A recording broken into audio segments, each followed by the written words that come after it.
Raconter des histoires aux tout petits, c'est ce que propose depuis 4 ans la bibliothèque municipale de la Neuville-Chandoiselle. Une fois par mois, elle organise des séances de bébés lecteurs. Une initiative qui permet d'éveiller l'esprit d'enfants de moins de 6 mois. Grégory Tellu, Patrice Corneli. Le machin se déchire en 1000 morceaux.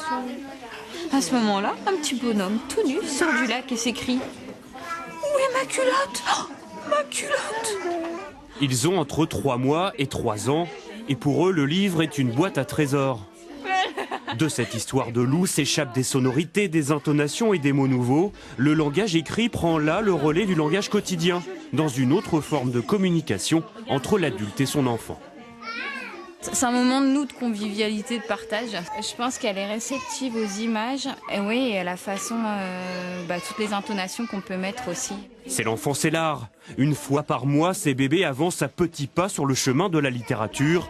Ici, on associe les mots aux images. Tomate. On découvre la musicalité des mots et des phrases, à petite dose quand même. Des histoires déjà très simples. 2 ans, on est aux imagiers.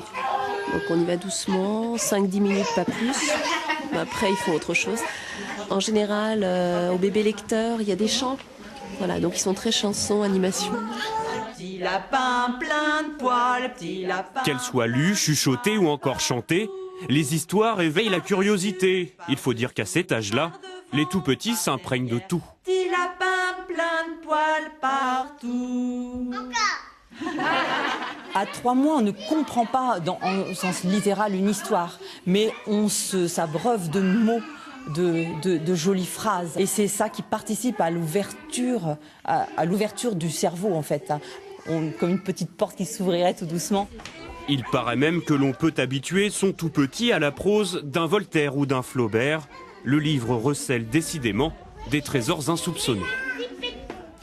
Les voleurs de roses sont à l'assaut des toits. Les voleurs de roses, c'est le nom de cette association